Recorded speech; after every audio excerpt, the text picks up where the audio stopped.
सत्संग।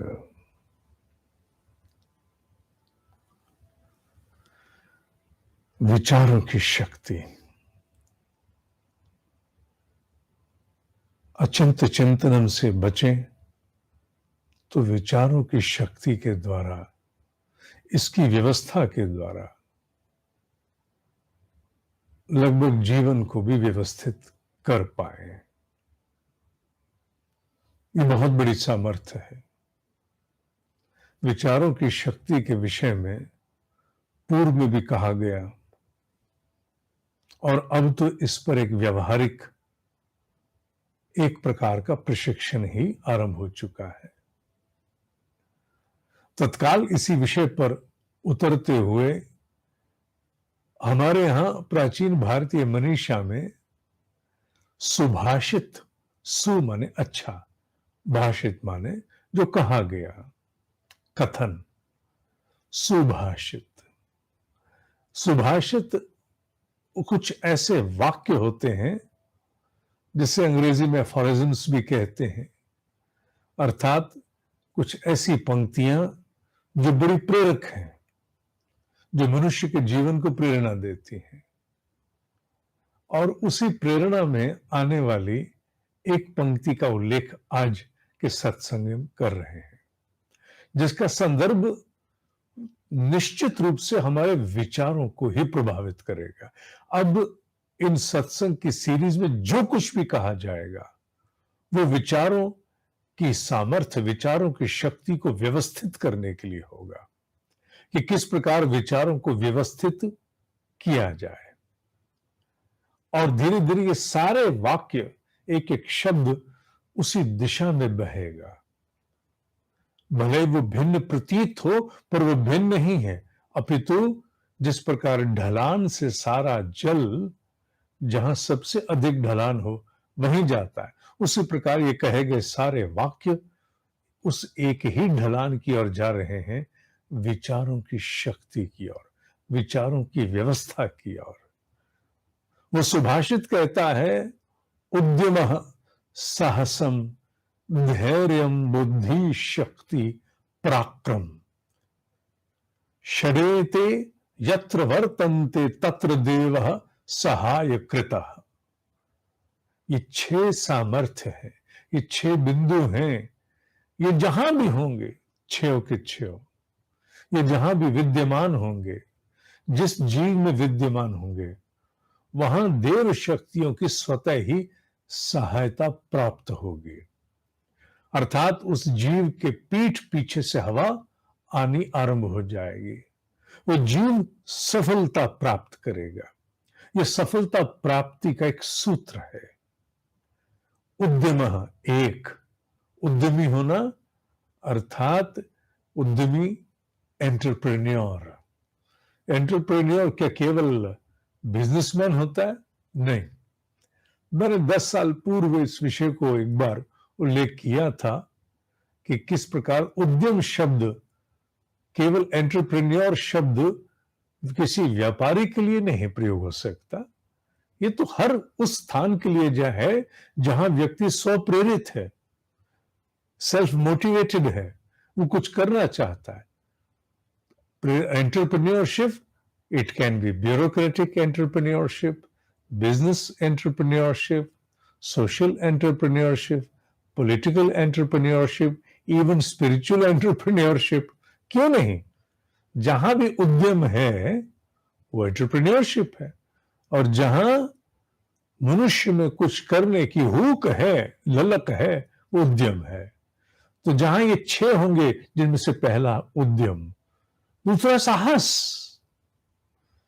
साहस का तात्पर्य क्या है? साहस हम जानते हैं, पहला कदम उठाने से जो झिझके नहीं, जो अपने आप को बांध कर नहीं बैठा रहे। इसका तात्पर्य यह नहीं है कि बिना सोचे बिना विचारे कूद जाए ना। सोच विचार आवश्यक है, पर सोच विचार ही बना रहे और पहला कदम ना उठे, यह उचित नहीं है। एक मर्यादा तक विचार आवश्यक है, पर एक सीमा के उपरांत केवल विचार ही विचार रह जाए तो वो क्या कहा जाएगा? साहस की कमी है। तो साहस होना चाहिए। किसी नई चुनौती का सामना करने के लिए साहस भी आवश्यक है। कोई नया शुभारंभ करने के लिए साहस भी आवश्यक है। नए लक्ष्य को ओढ़कर आगे बढ़ने की हुक भर के आगे चलना साहस है।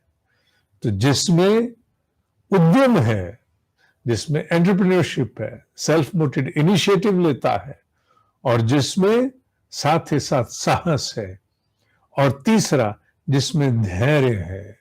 धैर्य अर्थात जो लगा रहेगा, जुटा रहेगा, अंग्रेजी में उसको हम परसेवरेंस भी कहते हैं, जुटा रहेगा, अर्थात वो जल्दी हार मानने वाला नहीं है, बस आ गया तो आ गया। श्रद्धा और सबूरी शब्द में सबूरी पकड़ लो, ये धैर्य है। 3 गुण बताए अभी, क्या? उद्यम, साहस, धैर्य। चौथा बुद्धि। बुद्धि किससे कहा? बुद्धि ज्ञान का प्रतीक भी है, यहां विवेक का भी है। विवेक, राइट डिसीजन मेकिंग, निरक्षीर विवेकी, सभी प्रकार के उपस्थित तथ्यों को समझ में लेकर के निर्णय लेने वाला, केवल एक तरफ होकर के नहीं, सभी चीजों को समझ करके, सभी का आभास करते हुए, देश काल परिस्थिति परिवेश स्थिति अवस्था सब कुछ का भान करते हुए पूर्ण ज्ञान और बोध के साथ कार्य करने वाला, इसे बुद्धि के रूप में संबोधित किया गया। शक्ति, शक्ति है योग्यता। शक्ति अर्थात the ability to do something, to accomplish something.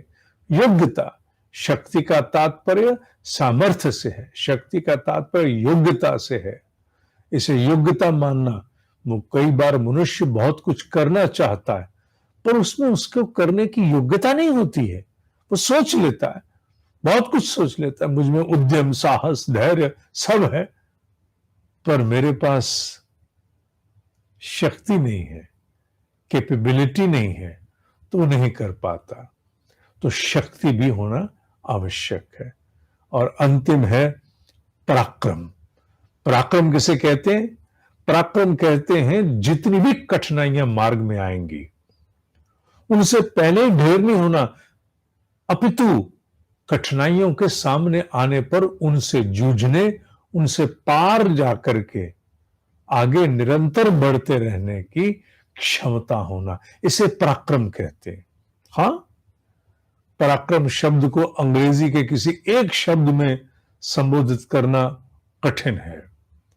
इसे हम एंड्योरेंस नहीं कहेंगे, एंड्योरेंस तो धैर्य में आ जाता है।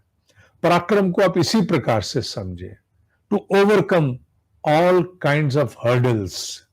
जितनी भी बाधाएं आएंगी उनको पार करते चले जाना, उनसे ठिठकना, रुकना, घबराना नहीं, पार करते चले जाना, इसे पराक्रम कहा गया है। और ये मनुष्य के जीवन के किसी क्षेत्र में भी है।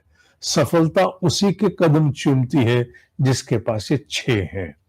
जिसके पास ये 6 हैं उसी के साथ देव शक्तियां सहायक होकर के चलती हैं।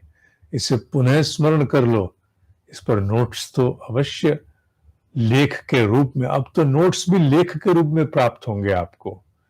उद्यम, उद्यमः साहसम, धैर्यं बुद्धि शक्ति पराक्रम, षडेते यत्र वर्तन्ते तत्र देवः सहायकृता।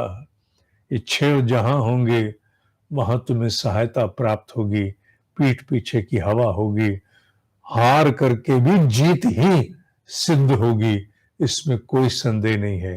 ये प्राचीन भारतीय मनीषा का एक सुभाषित है। और विचारों की शक्ति के विषय पर, विचारों को व्यवस्था देने पर जिन्होंने विधिवत अध्ययन आरंभ किया है वो इन 6 को अपने आधार में संजो लें और इन 6 का स्मरण अवश्य करें।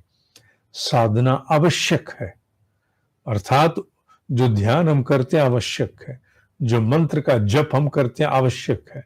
ध्यान समन्वय देता है, ध्यान आकाश में विद्यमान ब्रह्मांडीय मन से जोड़ता है। हमें जप उपासना प्रचंड ऊर्जा देती है, अनेकों भीतर के दोष भस्मीभूत करती है, वहीं इस प्रकार का मनन अध्ययन, अध्ययन मनन, इस प्रकार का अध्ययन और मनन हमारे पूरे अंतःकरण को संस्कारित करता है, परिष्कृत करता है, नई दिशा की ओर ठेलता है।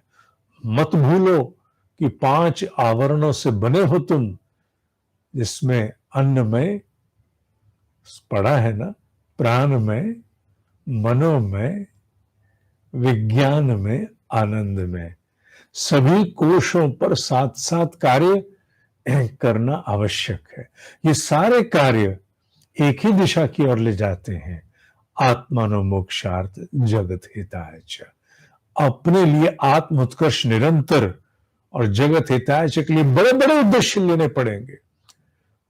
साधक को बड़े से बड़े उद्देश्य ओढ़ने चाहिए, ऐसे बड़े उद्देश्य जिनका बड़े स्तर पर कल्याण जिनके द्वारा संभव हो। साधक केवल छुटपुट उद्देश्यों से ही, जो साधक अध्यात्म में डूब गया, जिसे अब अपने से ऊपर उठ के सोचना है, उसके लिए अब छोटा स्केल नहीं, अब छोटी कैनवस नहीं, छोटी स्क्रीन नहीं, उसके लिए सब कुछ बड़ा हो गया। गगन जिसका कैनवस, जिसकी स्क्रीन बन गया, उसके उद्देश्य भी बड़े होंगे। और बड़े उद्देश्य वाले को अपने मनोमय कोश को व्यवस्थित करना है। जब विचारों की बात आए बाबू, तो मनोमय कोश की बात हो रही है। विचारों को व्यवस्थित करना, मनोमय कोश को परिष्कृत और विकसित करना है। तो जब विचारों की सामर्थ्य की बात हो रही हो, केवल यहां तक मत ठहर जाना कि it's only about thoughts. No, we are proceeding towards our subtle dimension. और इसी के सामर्थ्य के द्वारा मनुष्य सुनियोजित रूप से, in a well organised, in a planned manner, बड़े बड़े आदर्श और बड़े बड़े उद्देश्य। आदर्श वो जो एक प्रकार के प्रकाश स्तंभ है, लाइक अ बीकन, प्रकाश स्तंभ है, लाइक अ लाइट हाउस, मार्गदर्शन देते हैं। और साथ ही साथ प्रकाश स्तंभ के क्या, बड़े से बड़े उद्देश्य, बड़े से बड़े उद्देश्य साथ चाहिए। ये विचारों की सामर्थ्य, विचारों की व्यवस्था से आएगा। आज का पाठ ध्यान रखना, 6 जिसके पास है वो सफल है, और ये 6 के 6 मनोमय कोश से संबंधित है, ये 6 विचारों से संबंधित है। उद्यम, धैर्य, उद्यम, साहसम, धैर्य, बुद्धि, शक्ति, पराक्रम, षडेत यत्र वर्तन्ते तत्र देवः सहायकृतः। ये 6 हमारे पास होने आवश्यक हैं। और इन 6 के लिए अब आने वाले दिनों में हम एक एक करके काम करेंगे। ये आधार है 6 का, इन्हें पाना है हमें। और इन्हीं को पाने के लिए, मनोमय कोश को परिष्कृत विकसित करने के लिए, अब हम आने वाले दिनों में एक एक पाठ पढ़कर निरंतर आगे बढ़ते चलेंगे। एक एक मोती है जो नोट्स और लेख के स्वरूप में तुम्हें प्राप्त होगा, उसे संजोते रहना, उस पर निरंतर अध्ययन और मनन चलाते रहना। एक एक चैप्टर है ये तुम्हारे इस सिलेबस का, जो बड़ा महत्वपूर्ण है बेटा। विशेष रूप से सभी साधकों के लिए, युवा शक्ति के लिए तो अवश्य है, पर साधकों के लिए भी परम आवश्यक होने वाला है। खुलने दो कमल की पंखुड़ियां, देखते हैं सहस्त्र दल कहां किस और लेके जाएगा। जहां भी लेके जाएगा, कल्याण ही कल्याण होगा। आज के लिए इतना ही। ओम ही सत्य है, ओम ही सत्य है, ओम ही सत्य है।